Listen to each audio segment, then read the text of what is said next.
going the wrong way around this. Yeah, here we go. Hello, welcome to Sonic Talk. I've had a little bit of problem with my video playback system, so it'll just be talking heads today.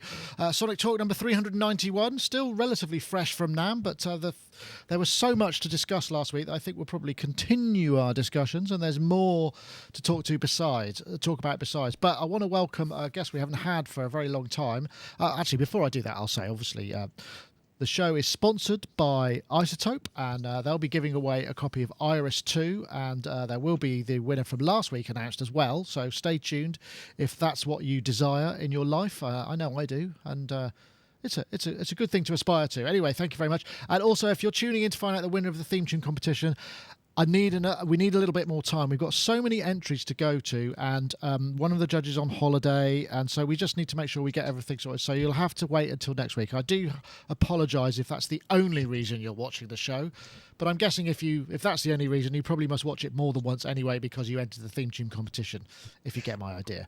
So remember, if you're seeing this on YouTube, we would like you to and encourage you to subscribe, because as well as this show, we have an awful lot of other stuff going on. In fact, I'm going to have a review of the MFB Dominion one coming on soon, and we've got some other things coming up too. So without any more ado, well, that's actually quite a lot of ado, we'll introduce our first guest, Mr. Corry Banks from B-Boy Tech Report. How are you, Corry?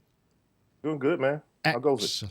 It's all right, thank you. And Corry was, of course, at NAMM as well, reporting on the show. In fact, I was trying to find a photo, because I know there was a photo taken of us, kind of brothers in arms, sort of holed up in the press tank. But I couldn't find it in time, and as my media playback system isn't working, then I'm kind of pretty much done. But you're back. You're back from the show, all kind of back to normal life. It's quite a transition, isn't it?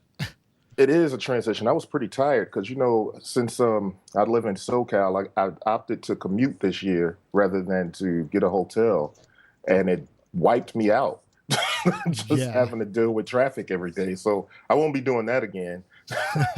We did that first year. Year we stayed in Santa Monica and drove to Santa Monica every day and night, and that was perhaps not so. I mean, it was a nice place to stay, but not so good for the road rage and traffic sort of wind up. Yeah, who wants to deal with that? Like, there was one particular day when I got to NAMM, I think it was Saturday, the busiest day. I sat in the media room and I was just kind of like, oh crap, I just dealt with all of this traffic. I don't want to walk around. Yeah, well, what we go through to bring you the stuff. Anyway, be looking forward to talking to you a bit more about your NAMM impressions. And speaking of another sort of, a gentleman we haven't seen for a little while, Mr. Dave Spiers, G4software.com, makers of fine software instruments. The Odyssey 2, in fact. If you've been following our streams, we posted something. Was it this year or last year? It all blurs into a kind of. It was. It was in recent times, shall we say? How are you, Dave? In your synth cave? Oh, I'm all right. I'm grumpy today. Yeah, got a bad back. I've torn. Like 4 years ago, I tore like 7 muscles in my upper trapezius, I believe it's called, and I appear to have torn a couple in this shoulder. Well, it's nice to have a bit of. Symmetry. A bit of variation. Symmetry. Yeah, exactly. Bit of symmetry. Oh, that's nice. How did you do that? Too many hours sat at this bloody thing. Prodigious whittling on your synthesizer. Well, and also I'm working on something that's really detailed, and I find myself kind of leaning in like this to kind of look at the monitors. I need glasses, effectively, right. But I'm in denial on that front, so I've only got myself to blame. No exercise and too much time in front of the computer. So yes. Liable to be grumpy, but don't feel sorry for me. Well, I do, because I feel for you. Same thing happened to me just before NAMM, and it was on that side, and now it's on this side, just as of today. But anyway, that's another sort. I'm not going to start moan and grump. Gaz Williams, however, I doubt if he will either. Gaz is looking very could have Godspell today, if I may say so. Godspell. Well, something. Yeah. How are you, Gaz? Yes. Yeah, I'm very good. Thank you very much. Great to see Corry and Dave back again, and Rich, of course. But yes, raring to go. Really, I think we didn't have chat last week, and there was so many huge things that we missed off. So I think the NAMM overspill does make a lot of sense, doesn't it? Yeah, well, I mean, just to say, obviously, GazWilliams.me, professional bass player, producer, and regular presenter of content. Hate to use that word, but I suppose it's of stuff on SonicState.com as well. So thank you very much for joining us. Yes, last week we ran to almost an hour and a half, which is massive by our standards. Some people were a bit grumpy about that, whereas some people were going longer, and then the inevitable amount of I can't believe you didn't mention this or that.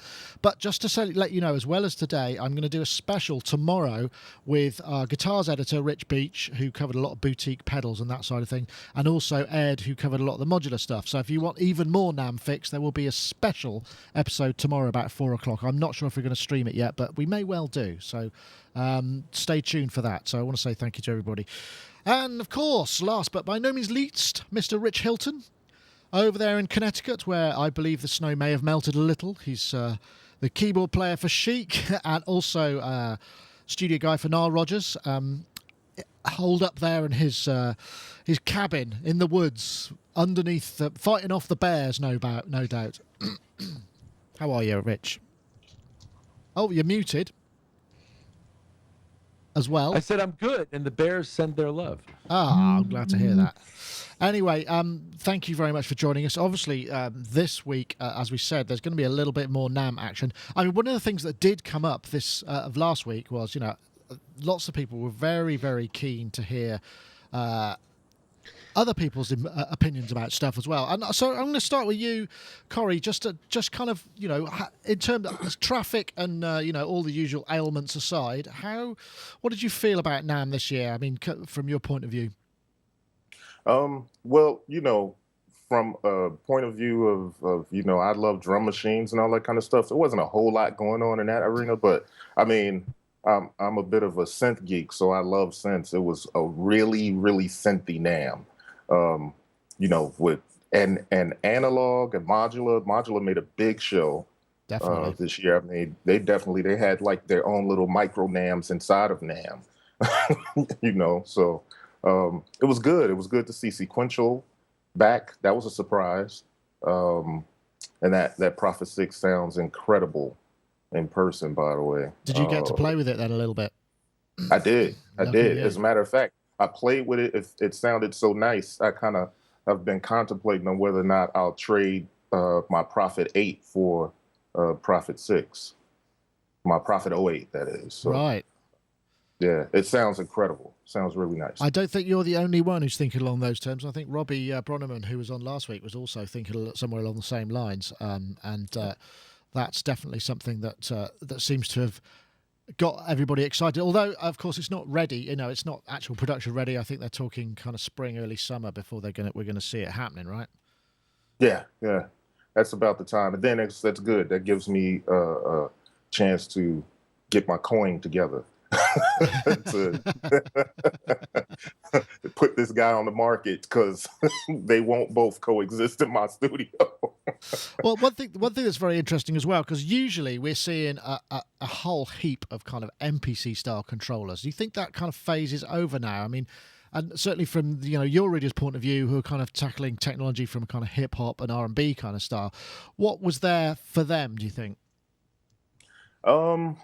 I think a lot of people were interested in the pocket operators. Yeah, because there's people like the smaller handheld things. I know there was a lot of interest in the pocket operators.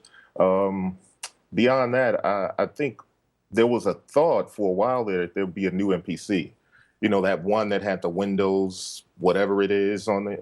It kind of looked like an MPC Ren, and it had like the touchscreen Windows that they kind of previewed at some Microsoft show a while back. Oh, the one with the Windows embedded. Yeah, Windows embedded. So a lot of people thought that maybe that would show up. So it was a bit of a surprise to see a 4-voice analog synth and the dogs and cats that Akai presented. The Tomcats. Yeah, I know. We didn't really talk about that last week. I know that, and I've got a video. I mean, I've spoken to a number of people about this, and I think the Tomcat was perhaps, even though this kind of 4-voice analog poly, which it's by a very stretch you would call it that. I think, really, to be honest, kind of came out. But the Tomcat looked kind of a little bit more interesting to me. How did you find it? Yeah, I actually I wasn't super interested in the Timberwolf. As a matter of fact, um, I didn't dig it too much. I still want to get my hands on it to really see what happens. I thought it was a little dry. I want to get some effects on it to see what it's really like. But first impressions, I wasn't too much feeling it. But the Tomcat, the drum machine, right? It was cool. When I listened back to a demo that I captured, it wasn't bad. I actually thought that it would be pretty cool. I mean, when you think about the alternatives for analog drum machines out there, I don't know what it's going for, but for a reasonable price, it's a good option for somebody who wants an analog drum machine. A couple $100, I think, isn't it? Yeah, and I mean, when you think about, I got the Rhythm over here. Some people have the Tempest. I mean, those are $2,000, $1,500 drum machines. That's not an option, well, for the masses. No, You know what I mean? Yeah. So pretty good stuff. I was thinking we'd come back to the pocket operators in a little while, because obviously we haven't really heard sort of Dave's thoughts. Did I just see you there with a breath controller in your mouth? Oh, you seem to be muted. Oh, sorry. You must have pressed. That's why. Have you got the CS01? Yeah. Like that? That's great. I particularly like the fact that we're picking up the actual wheezing sound of the breath controller at the same time. Yeah. That's playing no note at all. Awesome. It's like an asthmatic. I'm swapping between my fake electronic ciggy and my breath control. Anyway, there you go. So, I mean, NAMM from afar, I guess. I mean, you have that in common with our other panelists in the fact that you weren't there. But obviously, there's, the Odyssey was, let's not actually beat around the bush. The Odyssey, the reissue of the Odyssey was a big thing on the horizon. But as it happens, as Rich said last week, it didn't really seem to generate as much of a buzz as it did when it first came out. And, I don't know for what reason that is. And there doesn't seem to, I think maybe in the sort of demos, they didn't really have somebody there who knew it inside out and could go, look what it can still do and how it does it in the same way. Would that be fair to say? Yes. Something happened there and it wasn't good. And I'm a huge fan of Corey Henry's playing, so okay, I have to put it into context. I didn't stay up late because obviously it was super late here when Korg were doing the demo of the Kronos and introducing the Odyssey. Yeah. And I didn't stay up because I was knackered and blah, blah, blah. And when I checked my email the following morning, there was literally honestly, I'm not exaggerating if there was 50 emails just going, WTF, check this link out. What is that? What? And then I looked on my Facebook and it was just thread upon thread of people going, and we waited for that. So I was kind of like, no, because cool, just don't get things wrong. So I went and looked at the link. And of course, it was 3 hours long or something. Yeah, the corporate presentation where the Odyssey was a part of it, right? Yeah, and I think that, so I kind of watched the beginning, and there's the guy reading off of his phone, and it was the bit where he said, there's loads of people I need to thank. Obviously, Mr. Korg needs to be thanked, but the two people above and beyond everybody else who needs to be thanked are Korg Marketing Japan and Korg Marketing US. And that's kind of when the flashing lights went on for me. I was like, whoa, hold on, we're in marketing speak now. And then I waited, and obviously because I could skip through the video, I kept skipping through, and I managed to skip the narcolepsy bit where Jordan Rudess was whittling away, and then I got to the David Friend thing, which was interesting. But there is a certain amount of, I thought there was a certain amount of rewriting history, and it was look at my wife with Jimmy Page and all this kind of stuff. And everybody knows that I've spoken to Alan and interviewed Alan recently, and I think he's a wonderful individual. So, and then we get to the bit where Corey Henry comes on, and I'm thinking, well, we've got Herbie endorsing this, or he's spoken about it in the intro. Corey Henry's playing's amazing. I'm settling back for a full-on funk jam, and then nothing happens. He just plays the Kronos and he plays this single sound. And I honestly think, and I think what was kind of a bit upsetting in a way is that he bore the brunt of the internet vitriol. Yeah. But I don't think it was his fault, because actually I think that phrase at the beginning, I'd like to thank Marketing Japan and Marketing US, was the real giveaway, in that I think maybe somebody had given it to him and kind of hadn't told him how special this instrument is for certain people. and he had there were none of those trademark sounds being showed off. It was just like that one sound with loads of delay on it, and then obviously it was really short, and it finished, and then I could correlate that with the various real-time things that had happened on my Facebook wall, where people were going, "Is that it, dude?" I stayed up until gone midnight for that. And of course, then it was just like, and then I'm just getting emails going, "What do you think? What do you think?" And my thought was, I felt so sorry for that keyboard player, because, you know, he's a stunning player, and somebody somewhere, in fact, I think it was Failed Muso who said, you know, whoever put it on,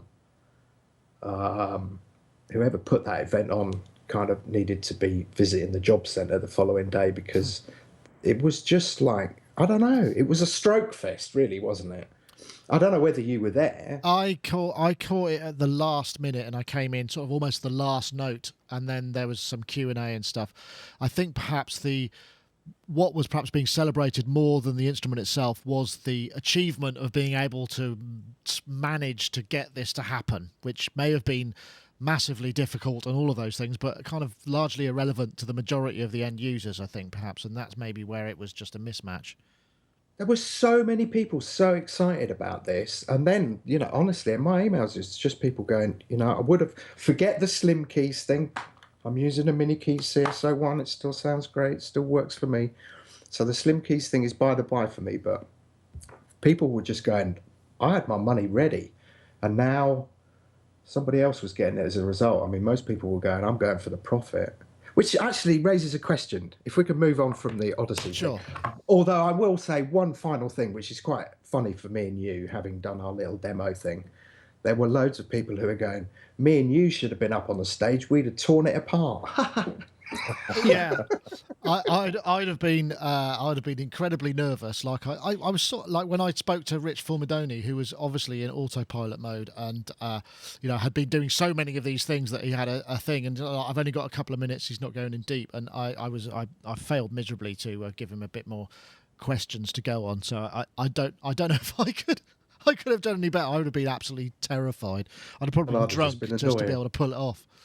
Yeah, but I know what you mean. I think the thing is I think we talked about it last week, didn't we? About the Odyssey is different things to either side of the Atlantic. You know, in the UK, it's very much electro pop and that side of things, and whereas on the other side, it's more to do with the kind of jazz funk, you know, solo. I mean, I always push that George Duke, City of Tiny Lights, Frank Zappa solo, which is, in my opinion, still one of the finest synth solos anywhere, you know, if you like that sort of thing, but just purely because of the sonic journey he goes through on it. It's absolutely amazing, and that would have been good, but obviously George's not around. Would have been amazing. Would have been amazing. And something for Herbie. I mean, Chameleon, you know, it's a kind of trademark instrument on that. Anyway, so yeah, somebody dropped the ball on that. And then I kind of went looking for other videos, Odyssey videos to see. And then even the cool guys, like when they were demoing it to, might have even been Corry or somebody, I don't know. They were just kind of going, oh, here's an oscillator and here's another oscillator, and then it's got these 3 filter modes, and there was nothing exciting about it. And to me, at a time, I was thinking, God, it sounds like the MS-2000, which, you know, I'm assuming that's just me being an idiot, but I really hope they haven't dropped a ball on this. I really, really, really, really hope. Anyway. I think once it gets in the hands of some creative synthesist, it will probably start to come up. I want to check it out. I'm desperate. In fact, it kind of made me more desperate to check it out than before. My question is this. Right. Moving on from that, Corey was saying about the sequential. Is it sequential or is it sequential circuits? What is the difference, and why is it one and not the other? Do we know this? It's a good question. I think it's sequential, isn't it? Yeah, it's sequential. Yeah. I don't know why it's sequential over sequential circuits, but it is sequential. It's smack dab on the back of it, and that's the way they keep referring to it when we were at the booth. But it is a sequential piece, not sequential circuits. Maybe it's so that you can just get the one word across the front of a T-shirt. Yeah. That's right. Yeah. Or, you know, on a sticker or something like that. You know, I don't know. Maybe somebody else got that. Sequential circuit. They dropped circuits in '84. Is that right? One of our good friends in the chat room says he dropped circuits in '84. But okay. I saw one person posting something saying Sequential Circuits was the good stuff, and Sequential was the kind of cheap stuff made in Italy. So why did he just call it Sequential? And I'd never read that before, so I was kind of confused. So answers on a postcard, please. Well, one thing I know, Sequential, the name that he has right now was given back to him by Yamaha. So it was probably just a matter of ownership and probably not necessarily about what he, chose. This is what he was given, and, this is what he has to work with. Yeah. Okay. Makes sense. So. Thank you. Rich, I seem to have had it. You went a bit fuzzy there. I don't know if you're back. Yeah, I should be all right now. Okay. All right. Sorry about that. I think that I've obviously got a bit of a probably me. gremlin in the system. But perhaps this would be a good time also to come back to the pocket operator things. I did have a video set up, but unfortunately that's all a bit haywire. But I think it's been everywhere. But Gaz, I know that we didn't speak about this last week because I mean you actually you were very enamoured by that whole notion of the pocket operators, right? Yeah, absolutely. I mean, it was quite interesting to me how it came out very much in the same way as the Volcas came out, in the same format, essentially a drum machine, a bass machine, and then like a kind of keys sort of thing. And the fact that they all sync up and can also sync to the Volcas as well, I just thought was a really cool thing, and for them to be incredibly affordable. But as I found out, once I saw that they were available to buy, I mean, the first place they were available was in a Paris shop called Colette, and then and those sold out like instantly. As soon as I found out about them, they were sold out. And then it came on the website that they were for sale and in stock now. So I put an order in immediately for them. I just thought, wow, those things look great. But I think that I think they will have a certain shelf life, because obviously you can't put your own sounds into them, and there's certain restrictions with them. So I guess we're going to hear them on loads of things, and then they'll probably run their course a little bit, I think. But then I put my order in, and then I had an email back a week later or something saying that the waiting list is going to be something like 2 to 3 months on them. Wow. Wow.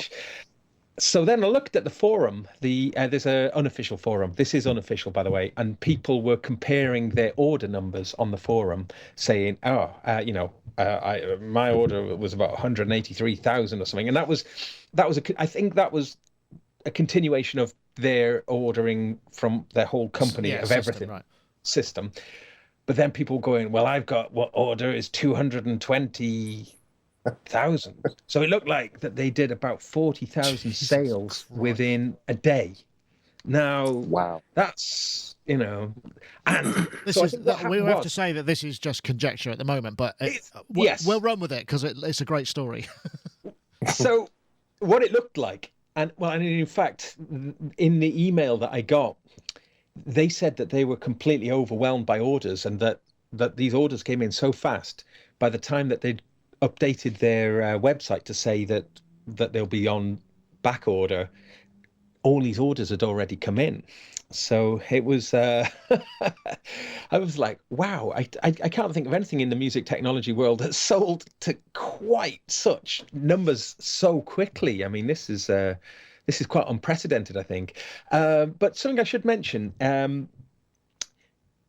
that there are cases that virtually every time we've seen them on videos and stuff, it's been with them in the bare bones, which looks almost like a circuit board, doesn't it? And people are quite would be a little bit suspicious about how durable that will be. But the cases look really, really good. But the cases are they're only, I don't know, they're almost the same price as the actual thing themselves. So if you were to buy them with the cases, they're starting to get around the £100 mark per unit then with the cases. But it worked out that each unit was £46 just in their rough, just in their basic sort of version. So yeah, I think €59, so whatever the exchange rate is. And I can't, I mean, the Volcas is probably, or maybe the Monotrons is the closest thing. But I mean, certainly, that. Yeah. I think it was amazing. But there was a deal breaker, and I actually cancelled my order once I heard this deal breaker. And the deal breaker is they are stuck in C major. So really? What? Yes. So you can't transpose. There's no transpose function on them. And I just thought, that I thought was a real shame. Well, I'd like to have that verified, because I mean, if that's the case, this is what's happened. So what now? One of the things that you've got on them is you've got an effect. You hold the effect button down, and you can and then you can record this effect in. It's so cool. They're brilliant systems. One of the effects is a semitone.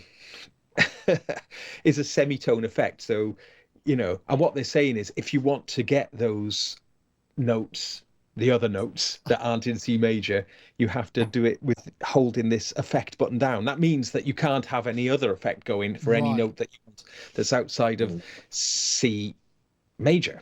Oh, well, that's interesting. I mean, and this is if you look, this is like they have issued an official sort of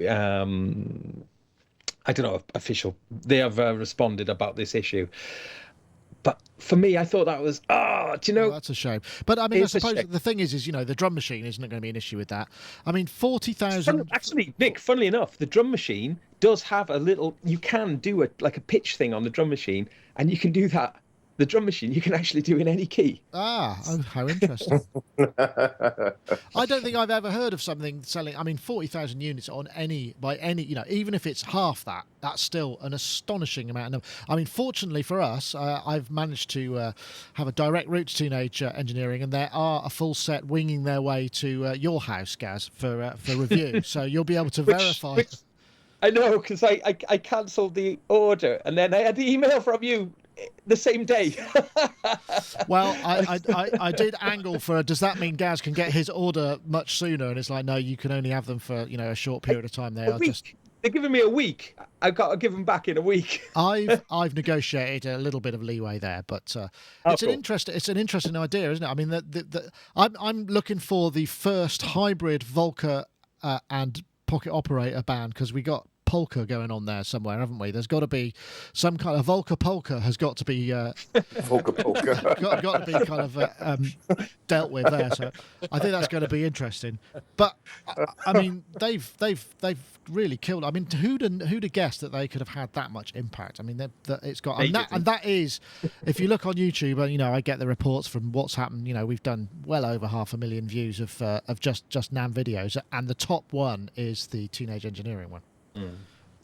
One thing I'll just say very quickly about them, though, they have got Cirrus Logic DAs in them, and some of the demos that people have been putting them up on, like on SoundCloud, they have got a really good sound, much better than most people think, because those, in a way, the with a digital device like that, the DA is a very, very, very important element of it, and that's, the Cirrus Logic DA is it's like an industry standard, isn't it? It's a great DA to have on it. Wow, that's awesome. Right, I'm going to try, before we move on, because we talked for so long last week, and I sort of basically forgot to do our ad for our gracious sponsors. I'm going to run it now, although it will be without video this week. So I'll see what I could do about some sort of refund, obviously, because it's not quite working out perfectly for them. But if I press the button, then we'll get the music, and I can watch the video, and you can actually enjoy. That's assuming it actually does play. Oh, there we go. So we'll play the video, and it'll be a black screen. But this is Iris 2. Iris 2, of course, by iZotope, big sponsors of the show. Comes with an 11GB sample library. You can get started quickly with hundreds of exciting patches by world-class sound designers, including, I think Mr. Dave Spiers might be involved in there somewhere, at least at the waveform level. But it's got a whole bunch of new synthesis techniques. Obviously, the spectral synthesis, we've now got 4 sample slots that you you can run. You don't have to have the limitations of Iris One. You've also got the ability to run multi-mode filters, selection tools for selecting various harmonics within the waveform. You've also got a multi-mode master filter, as I said, flexible new modulation with 100 modulatable parameters. You can sculpt your signature sound using 5 LFOs, 5 envelopes, MIDI expression controllers and macro controls. A hell of a lot of control. And some of the sounds on this do sound really, really good in the flesh. They've done a lot of work. So if you want to check out Iris 2, go to iZotope.com/Iris and you get a 10-day free download. But we've also got a winner of the competition. Last week we asked you to tweet. Now, what did I ask you to tweet? I asked you to tweet the hashtag "The World Is Your Instrument," and we have a winner from last week, who's a chap called Duncan Gofton. His Twitter handle is Guitaruman, which is 1s and 0s, so I'm not going to attempt to spell it. But Duncan, if you get in touch, the iZotope Fairy, of which we saw a picture of last week because I found her and gave her some wings, and she was very appreciative of that, who's now on holiday, will be able to give you your prize. And we've got another competition this week, and the competition is where basically what you have to do is you need to be on Twitter, and that's the only way we can really bring it all together and easily register it. What you need to do is tweet the hashtag rhythmic patches. That's one word. Try and spell that right. RHYTHMIC patches, all one word, to @SonicState, no longer Sonic Nick, @SonicState and @iZotope Inc. We will then collect all of the entries and we pick a winner using a random number generator, and it's all done that way. So if you want to win Iris 2, which is a great sound design tool, tweet the hashtag rhythmic patches, all one word, to @SonicState and @iZotope Inc. And once again, we do thank iZotope for their continued sponsorship of the show and their support just generally. So thanks very much, everybody there. Right. Okay, and while we're at it, if you did tune in to watch to find out who won the theme tune competition, we need a bit more time. It's just there are over 160 entries, all of them exceptionally high quality, and it's proving to be quite a task to go through them all. So please do bear with us. We hope to bring you that next week, and you will be able to win. The winner of that wins the entire creative bundle, which is a whole bunch of stuff. So well worth staying tuned for. So what else? Oh, the other thing that we really should talk about is the Moog Modular reissue. I mean, we didn't even mention this, and this was actually the first video we shot at the show. We were put together with Gordon Reed, who is a synthesizer writer and reviewer. He does a lot of stuff in Sound on Sound, thought by many to be, one of the sort of leading writers on the subject. And we did a piece with him where he took us through the System 55, the System 35, and mostly the System 55. To be honest, it was brilliant. When I got to the show on the Wednesday before, they wheeled in. He was staying at one of the local hotels, and he had the entire System 55 system and keyboards in his hotel room overnight, creating a patch that he wanted to bring so that he could do the video with us, because it was they very kindly gave us a kind of exclusive look. And so they wheeled this whole thing, and it had his a hotel duvet cover over it that he had to take back. It was all kind of but it was this massive, great thing on a huge flight case. And is this actually? I mean, I guess we thought this was coming, but the details are more than we thought. So and it's just a very interesting concept. What we're finding now is, that they basically also announced they've sold out of the 55s. I don't know whether they've sold out of other stuff. I know, Dave, you've got kind of what is in homage to the 55 there on your right, which is a synthesis technology system. Is that right? Synth.com, yeah. What do you think about this? I mean, because I think that they did the Emerson one, which obviously we were expecting there might be more to come, and now they've built these kind of prefixed. You can't mix and match. You get the 55, the 35, or the 15. Any of that float your boat? Because I mean, to buy one of those new or second hand would be considerably more. A 55 would probably still set you back what, 40,000 quid, $60,000 maybe. Yeah, I saw a 55. Not sure whether it had the 960 sequencers on it, but I saw one recently go for that was £30,000. Right. But it's quite funny. Somebody you and I know was also bidding on. I don't think it was the same one. I think it was the previous one in Vimeo, and he was even talking about cashing his pension in because these things might be a better investment. But I think it got to the point where he was trying to persuade his wife that that was a good idea. Then it all kind of went. Darling, let's remortgage the house so that I could. Yeah, that's kind of. But it's interesting you say that, because I think a lot of people who are buying them, some people we have speculated have bought two, one to use and one to just keep in bubble wrap to sell as an investment later on, because obviously importing these. Musical instruments, they have different. It's become an investment vehicle, which is kind of curious, isn't it, when you think about the sort of spirit of the whole thing? Yeah, I'm not sure what I think about that. It's nice when things appreciate in value, but I don't know about buying art or instruments. Instruments need this kind of layer of dirt and sweat on them, I think, kind of carved out over the years that kind of makes them feel, and in some cases, certainly guitars, sound special and magic. So I'm not sure about all of that. I thought it was a really good piece, actually. I thought Gordon. It's interesting because I've never met Gordon Reid, and I had a completely different mental image of what he was going to be like from just his reputation.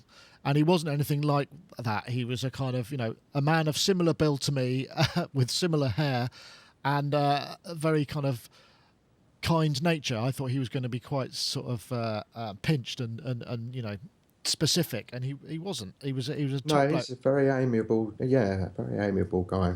Spent some time with him in the past, and he was almost the kind of, I wouldn't say the perfect person, but in some ways the perfect person to kind of have doing that particular demo, because Gordon, when I say Gordon gets anal about stuff, we know that I'm actually paying a compliment here. He really does go deep. For example, he helped us with VSM. So I'd approached him and kind of said, these are the string machines that we think were really pivotal and really important. And then he kind of came back going, yeah, but these ones, and kind of filled in all of these gaps. And I was like, well, okay. And anyway, we ended up going to his and recording some of the ones that he had, which turned out to be quite a lot. But it was things like he hadn't touched some of the, let's say, what's the Yamaha, the SS30? Which is quite a complicated string machine, and he would bring it up, and we'd kind of go, because obviously we hadn't touched one. I think I touched one like in the 80s or something like that, and we were like, okay, so what are the kind of real trademark sounds of this? And within a nanosecond, he'd be like, oh yeah, okay, you do this and you do this, and he'd set it up, and he'd play something that was immediately recognisable, and that's what I thought was really fascinating about the Moog thing, the way he'd done that release note. The release effect, that modulation going on the release note. And I thought, that's really good, because actually what you expect to see. And there was some really funny footage of people like Malcolm Cecil noodling around. He had a breath controller, I saw. And a breath controller, yeah, which was pretty. I mean, Malcolm's like a god. They should have carried him around and thrown at NAMM, as far as I'm concerned. But he was wearing a white boiler suit. Well, yeah, but he deserves to. He can. No criticism, just an observation. No, somebody said he looked like somebody out of Rainbow, which only the Brits will understand. But I'm like, I don't care. He could wear a wedding dress around the show, and I'd still be like, you're amazing. Yeah. But some of that noodling was a bit kind of out there, which is why I thought the Gordon and your piece was. What I was trying to do, I shouldn't really say this publicly, but I will. What I was trying to do was to see when. Because I know you reasonably well, and I know Gordon reasonably well, and I was trying to see when one of you was sort of getting to the point where you were switching off when the other person was talking, but that didn't happen. I was really worried that I was going to be out-synthed massively, because I bow to his huge superior knowledge. One thing that was really interesting about this, and I know everybody focuses on the 55. But from what I've got, I know both Adrian Utley and Will Gregory have got 15s, and they are supposed. They're the little ones, the toilets. They're about $10,000, and they're the ones that are supposed to have a certain something about them. A lot of those were sold as well. I don't know, Rich, did you ever get a chance to play with one of those at the time? Because I know you worked in synthesizer dealership. Absolutely. There was a Moog 15 at the school where I went. And what is that? That's supposed to have something a bit magical about it, isn't it? It was magical to me in 1975. Magical as hell. It sounded great. I mean, I never had it up against anything else. Modular number 3 that was over at Cornell. But it sounded amazing. But I mean, I think, and I think the thing that they're doing with that is they're going to be making. I think there's 55 55s, 35 35s, and 150 15s.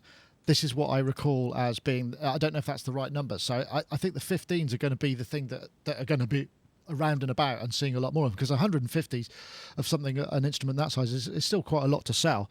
I know, Corry, you're not tempted to kind of maybe sort of think about cashing in a couple of or four of your Prophet 6s for a system, a single voice case. Right.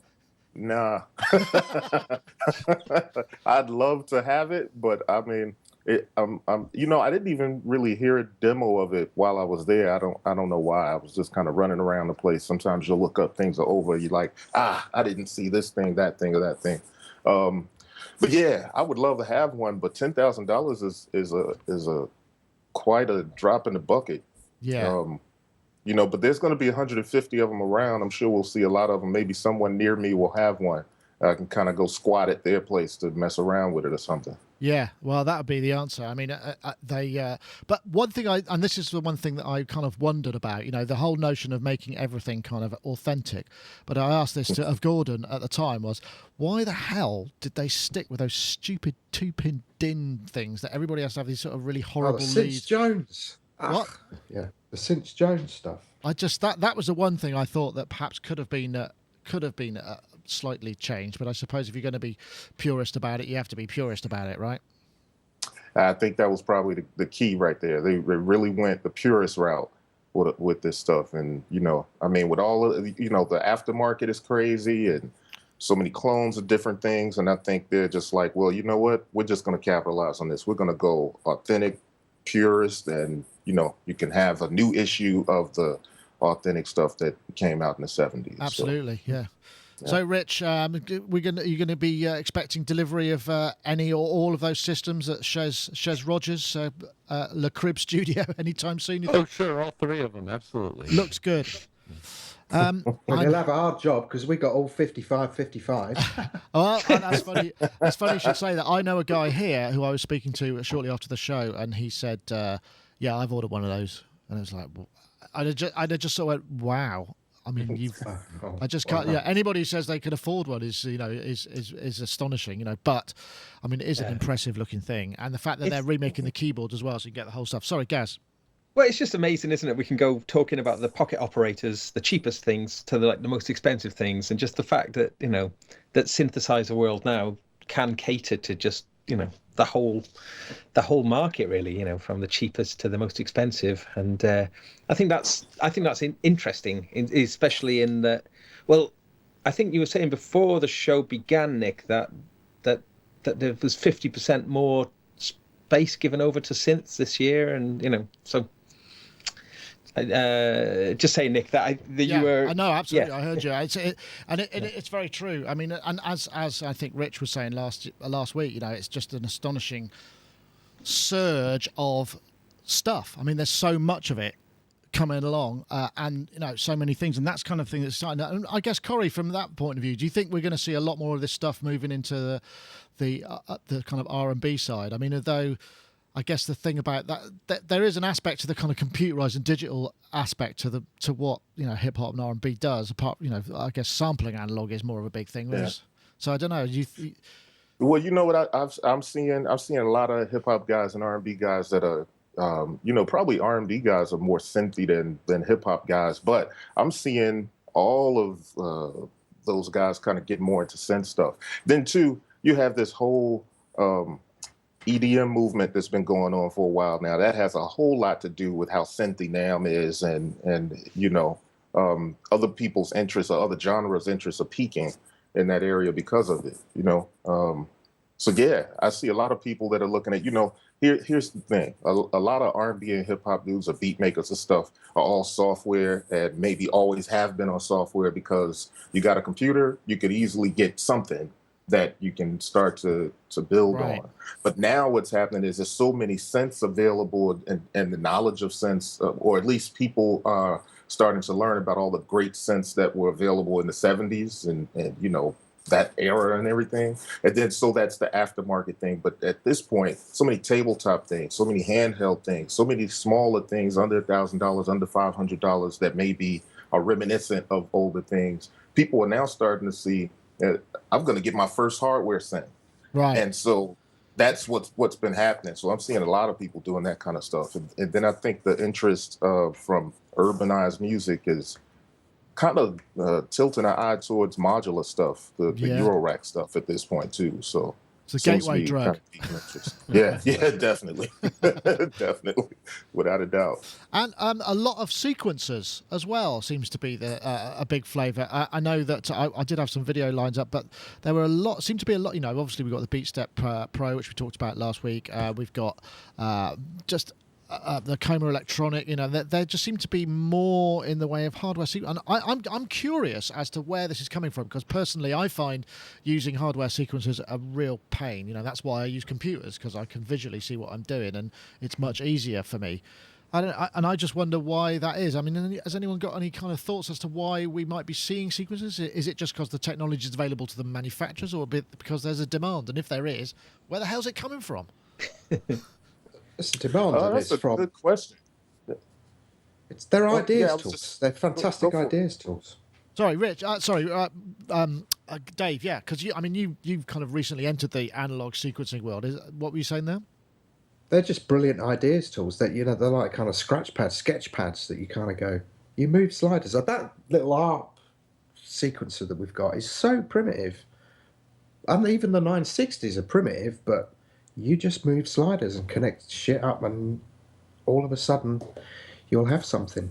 And that's why I think that's the appeal. The fact that, it's a different way to create. Like I said, so many people are on DAWs, and me, myself, coming from an MPC sort of sequencer world, and so many people that I tend to interact with dealing with MPCs or say Reasons or say a machine or something. All these different sequencers just give you a different way. You could come up with things on these different sequencers that you never would come up with otherwise. And I think that's sort of the appeal. The technology is there where you can, like you said, it's a sort of a sketch pad. You start twiddling around with things and you come up with something.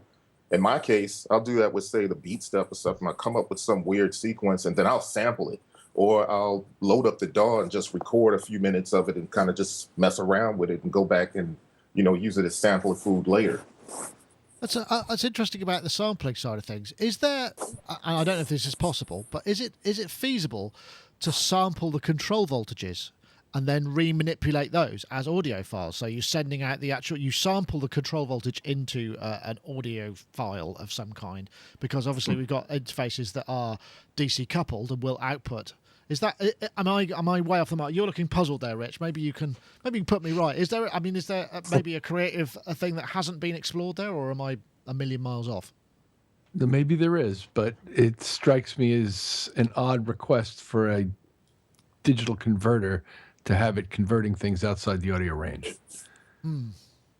Guess you'd need a really high quality digital A to D interface to be able to sample control voltages, I suppose. I just think the way digital works, things are filtered so much to be within the audio range that I wonder if it would work with a standard interface. I don't know. Gaz, I feel an experiment coming on. Well, I think this is a very interesting area, though, this whole sequencer business, because I feel it chimes in with my own kind of where I'm at the moment, which, I've been looking at old sequencers, well, not that old, things like the Yamaha QY700, which is quite a big old piece of kit, really. And then realizing, okay, I could do this with it, but maybe not that. And then, so when I saw things like the BeatStep Pro, I was going, okay, this is pretty cool. I'm looking at ways of binding all my hardware together and to avoid the computer. I've realized more and more that computers distract the hell out of me. iPads distract the hell out of me because of the, I try and, I mentioned this many times. I try and, go into airplane mode and just try and not be distracted by them, but just... The distractions are just so huge that having pieces of gear that doesn't have Facebook built in is very appealing. And but I've, and then I was looking at the Korg SQ1 thinking, oh, that's pretty cool. But then sort of realizing that, that you can't chain the patterns on there. And so it looks great fun. But I was thinking, well, what can you chain? And then the BeatStep Pro, that looked like great. Okay, you could have 16 patterns of up to 64 steps, and then 16 projects, so you could get you can start building up complete songs in there. I used to love making songs in hardware sequencers, so I guess I'm still trying to chase that. And then we saw that announcement of the Squap Pyramid. I love that name, Squap. The Squap Pyramid, which is a new hardware sequencer that's just been announced. That looks amazing in that it's 16 polyphonic channels of sequencing. So it looks like it's it's a hugely powerful sequencer that's got and it looks like it could be the central hub of your hardware setup, with all sorts of interesting controls. But then that led me on to discover about an iPad app called, which I know I'm coming back to the iPad again there, but called ModStep, that's been developed in part by one of the guys who was behind Touchable. So that's a really good heritage for iPad. And what's really nice about ModStep is it's really using the touch idiom in an amazing way. And wow, that has actually got me thinking, ooh, so between the Squap Pyramid and the I'm assuming that's what you meant to say. Well, we'll go with that. I like that. And the ModStep, those two sequencers are looking extremely tasty, I've got to be honest. So well, it is interesting because sequencer technology, I mean, one thing that we did see, which was with Amos Gaines, who was showing another update to the Sub 37, which had some really cool sequencer enhancements using the program keys to show and being able to use the program selections, and that was really cool. I mean, he was obviously really thought deeply about that. So maybe it's more a question of there are paradigms for using sequencers in more interesting ways that are, again, more creative. Because I always find, okay, I know, Dave, you've got your sequencer there. It's generally an unquantized control voltage, so you can get something going, but it's sort of, don't you have to stop and go, hold on, is this in tune with anything else and all of that kind of business? Or does the quantization not really cause you a problem? Well, on the ARP sequencer, you've got quantized and non-quantized outputs, which is great because it's 12 tones if it's quantized, and then it's mental amount if it's not. The 960s, but then I can route it through and quantize it with a module. The CS30, that's got an insane, that's completely unquantized. Bit like that SQ, the old SQ, was it 10? The Korg, the SQ10. Yeah, it's a bit like that. That's completely crazy. But what I think is that it's all about exploiting markets, isn't it? So everybody's doing the analog synth thing and blah, blah, blah, and then everyone's doing a Euro rack and a modular thing, and then we've got this kind of sequencer thing. Oh, yeah. People have actually been using those as instruments in their own way for a while, and they, like I said, great sketch pads and stuff. So with things like the Coma, it begins to sort of look like it's coming of age. The Oberkorn was always a brilliant one, and I hear people, I've always wanted to try that, the Electron thing because of what you can do with that. So I think all of these things are going to sort of merge, and it's going to be a really interesting thing that doesn't actually make a noise. And that's weird in itself, because when you go to distributors or companies who buy stuff and put it in shops and you go, it's this, but it doesn't make a noise. They go, yeah, but it doesn't make a noise. So I'm not sure how much you can charge for that. So it's quite interesting to see the whole dynamic move in that direction. Yeah, that's it. You know what I like about it too? What I like about the sequencers and all of these things, if you think in a sense of a DAW, the self-contained everything, it's a studio in a box, right? You have a lot of people that their whole existence in the music industry for younger people is the DAW. Doesn't mean anything about a sequencer, doesn't mean anything about all these other instruments and pieces and parts that go in to make a DAW. So I like the fact that sequencers are being reintroduced, if you will, and that some of these more vintage instruments are being reintroduced, because then that starts to bring some of the younger people into a better understanding of what these different components are. And then I think that starts to expand their creativity from there. if you, I mean, the sequencer, like, I know people that probably would never say the word sequencer. Whatever, I have Logic, or I have, you know what I mean, Ableton, whatever. But it is a sequencer ultimately, Well, that's right, how it started. exactly. So when you start breaking these things out, I think people's understanding starts to expand a little bit, and maybe their creativity starts to expand a little bit. Yeah, it doesn't make a noise, but this is what you're working with in your DAW. And then maybe you'll get into modular synthesis or something that makes all these different sounds. And maybe some people might argue just you can't get a sound better than, this analog gear inside the box. So now oh, well, if I get that, your mind starts to expand, and I'm going to need this sequencer to go with that. And, it's a different building process. It's a rabbit hole. But also, these are the generation where things gets really exciting, because they don't come at it with preconceived ideas. They, like you say, if they've been used to working in the box, then that's their standard. And then they get introduced to all this other stuff. It's when all of this stuff comes together and is used with a creative mindset, where old gits like me just have to stand back and go, wow. Yeah, I think the only thing that I would say is the limitation of 16, 12, 8-step sequences is we're shortening the capability of the musical phrase, and how is that going to impact on the length of a melody? It just feels like there might be some unexpected limitations musically in there by it becoming more used technology. Rich is looking at me like I'm from the introduction of the drum machine. People have been using 1-bar loops and 2-bar loops. Well, yes, and then when the DAW came along, things started to develop. MIDI allowed us to create longer patterns, and we might be working. Well, even back then, I used to copy them and make small modifications so that it just wasn't the same shit repeating all day. But people like the same shit repeating all day. Pardon me. Oh yeah, that's right. That's popular music. That's part of what it is. I mean, I've quickly learned that all those wonderful little subtle modifications I was making was running counter to my interests in that world. Very, very diplomatically put there, Rich. I like that. I know, Gaz. I mean, you've been working in Volca world, which has an incredibly limited length. I mean, you can slow it down and double the tempo, half the tempo, and double the all that sort of stuff. Well, I remember when you had the the Volcas in, really early on for the reviews, and I came over to Sonic, and I remember sort of thinking, nah, not for me. 1-bar, these 1-bar devices are just, too restrictive, and but I didn't realize at the time about all the active step and step jump and all that side of things, right, and how you can make a single bar that if you have like a busy pattern, you can reorder it on the fly. I see.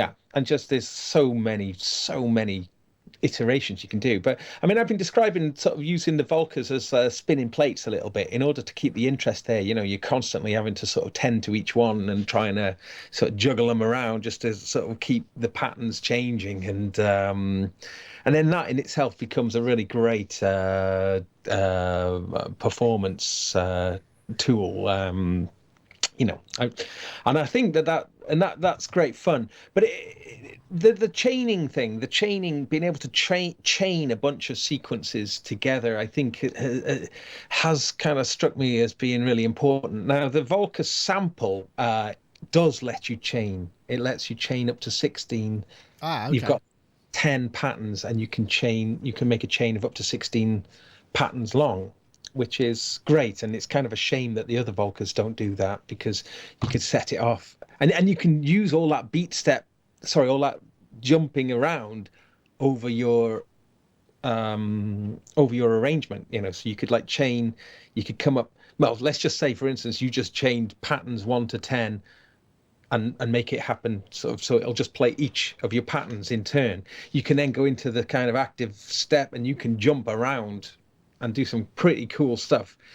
And it's like, gosh, there's a humongous amount of things you can do with that, Yeah, I guess for one tune, I mean, you couldn't really put together a couple of hours of different tunes so easily with that limitation. But and there's no, as it currently stands, there's no way of backing up your patterns, and So it's funny, so isn't it? Its emphasis is very much on. Maybe they'll put a cassette interface back in there or something. I mean, this is the no, thing that's quite interesting about this is the hardware is becoming simpler and simpler and simpler and less complicated in many ways. The smaller side of things, but that makes the creative operation of them in a lot of ways more challenging. So it's kind of this sort of ever-changing, kind of almost like a helix of kind of creative conundrums that have to be solved. And that's interesting that, because essentially we're just dealing with data. It's not like, you need a lot of electronics because a 24-note pattern is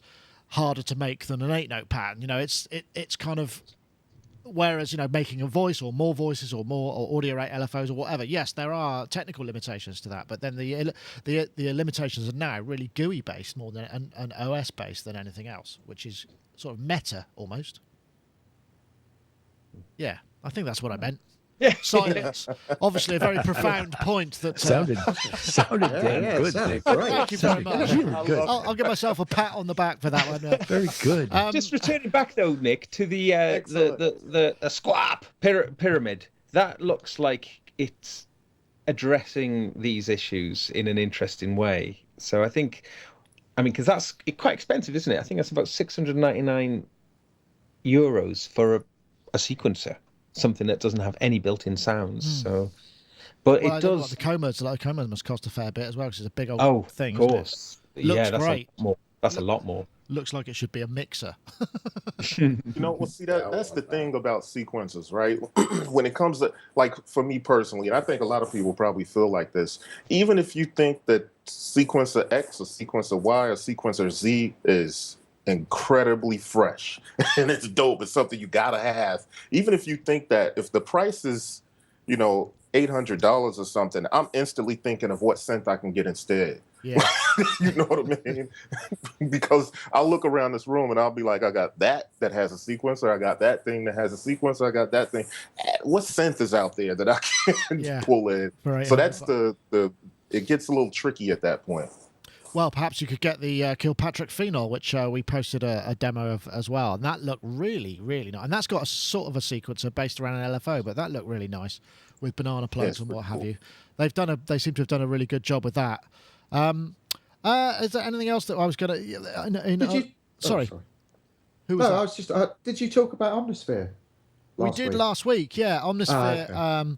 Created quite a stir with because I think what it did is it irked Mark Tinley's sense of I don't want to use presets, leave me alone kind of thing, and I think he was quite uppity about it. I mean, reasonably so, but I don't think he fully understood. He came for a bit of stick in the. He came to my studio the next day, and I give him a tour around Omnisphere just to show him that he was being a little bit misguided, but he did justify his complaints.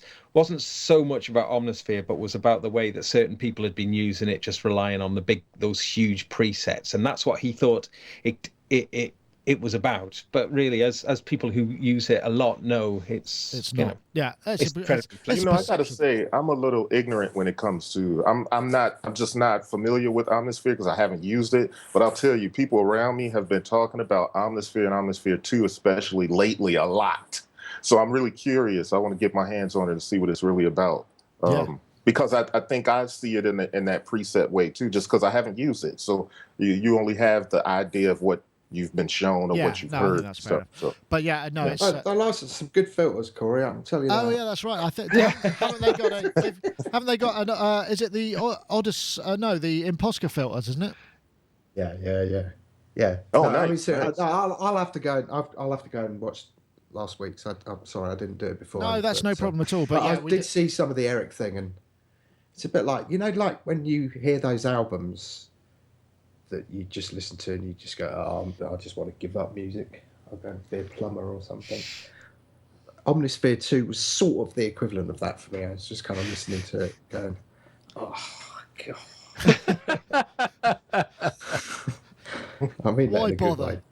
Yeah. There is an element of that. They're very He excellent. puts up the Imposca filter at one point, and it sounds like he gives you some proper props as well. It's really interesting because when we did the deal with them, obviously it's great for us, hopefully good for them. It spans several instruments. But one of the key things behind me really wanting to do it is because the Imposca is effectively 8-bit wavetable waveforms.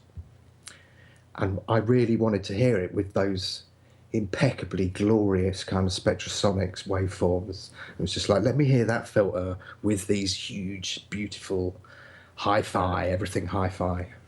Anyway. And well, now you can, or will be able to. I think it's April 30th that comes out, isn't it? Something like that. I think that's what he said. Yeah. So are you counting down the days, Rich?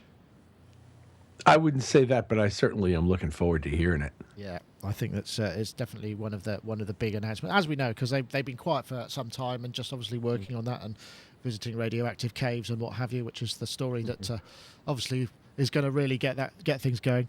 The other thing that seemed to be in effect at NAMM was there were lots of rack mount mixers with kind of separate control software via HTML5 interface. So no, SMPro Audio sort of first showed that kind of thing happening at Mesa last year, and it was quite a big product for them. But actually, bizarrely, SMPro Audio have now been bought by Harman. So now Harman are going to be doing all those things, and I think they're sticking some Lexicon effects in it. I spoke to Danny Olesh, who is the sort of mad creator guy behind a lot of those sort of wacky products that SMPro, and very useful and utilitarian and groundbreaking products in many ways.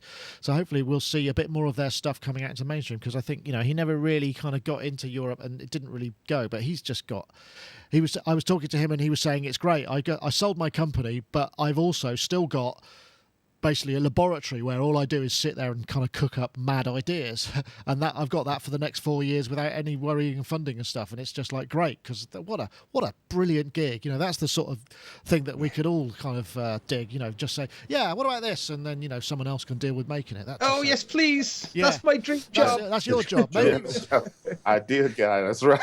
Yeah, no, that would be absolutely awesome. I mean, and I think part of the problem with SMPro Audio always used to be, because I remember talking to Danny about stuff, and he'd be saying, oh, and then we're going to do this, and then the guy at the side would be going, no, we're not. We're going to finish this first, because obviously you've got to kind of finish the ideas. But I mean, he's a really good ideas guy, actually. Danny he's a very big player, I think, and probably has the best yet to come from him. I think now he's got a bit more freedom to do that, so I think that'd be worth watching what Harman stuff. I don't know what brand it's going out under, but it's definitely something to watch, I would say. But there was also we've got the Behringer Air Mix I saw there. I also saw the Allen and Heath I can't remember what they were called now. Q-Pack? Q-Pack, worst name ever. Q-Pack. And then somebody else is going to come out with Biggie, and then we're going to have a fight. Q-Pack. East Coast and West Coast mixers. I'm sorry, I'm so late here. Biggie. Yeah, that sounds like a great idea, actually. No, I saw a really good. I'm trying to think what it was. It was. Oh yes, that's right. It was a. I forget who announced it, but I saw this video and it was announcing this. It was to a lavalier mic that goes. That is either Bluetooth or connects to something, and they called it the go-lav, which I think is probably. I mean, that's a UK. Go-lav, the go-lav, yeah. Oh no! That sounds like a lawsuit. Well, I think for that. I think the thing is perhaps it's more a European or maybe British thing, because lav is what your grandma says when she needs to go to the loo. She says, "Where's the lav, dear? Where's the lavvy, dear?" And so go lav just implies you really need to go right now. So I think that name, which is funny, isn't it, as well? Because there have been loads of occasions I've been witness to a few where you've left the lavalier mic on somebody and they have gone to the bathroom and you've just put it up on the PA. I'm looking for what it's called, where it is, but that's just my favourite. I can't see it anywhere. I did go lav, go MXL. Oh yeah, here we go. It's MXL go-lav. That's for it's. What's it for? It's for. I'm afraid I haven't got the web to show. It's a lav that you plug into your GoPro, which is why the go-lav. So you can understand how you'd come up with that, but just perhaps they have a whole line of that stuff. There could be a number one. There could be a number one model and a number two model. The number Model 1, Model 2. Oh, you can never beat good old-fashioned toilet humour, can you? It's, so yeah, watch out for that. Yeah, it's by MXL, and it's got a Mogami cable, and it's there's endless gags there. I can't see what the price is going to be. I think it plugs into the USB slot or something. But yeah, brilliant, absolutely brilliant. But unwittingly so. I think it's one of those lost in translation. They should have just gone for the Japanese naming convention of a Go 123 or something like that. Or Go 1-2, even better. Then we can still have the reference to go-lav without actually. Yeah. Anyway, I'll stop now. That's enough. That's pretty much it. But I would like to say, but in other exciting news, today I received my Raspberry Pi number 2, Model 2, which is a quad-core 900 megahertz, 1 gig of RAM little computer. And that's 6 times the power of the original Pi with, this won't interest that many people, but loads more pinouts for controlling stuff like LEDs and stuff over there that we use. But I'm thinking $35, quad-core 900 megahertz machine, embedded synthesizers. Hello, can I buy this with whatever it is installed in it? All I have to do is plug a class-compliant thing in and an audio device out, and I can even have the interface running on an HDMI. That excites me. I don't know, Dave, I'm going to ask you about this. You've got a terrible habit with that breath controller. Is it like replacing your smoking habit? No, I've got Stylus RMX on here. Occasionally, I'm just like, I'll just do this. I'll mute myself. Put that on.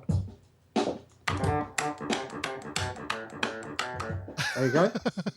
So, obviously, way more interesting than anything we've got to say. But no, I'm putting like little musical interludes to your prose. I do that too. Especially with this, you can get a kind of slide trombone sound.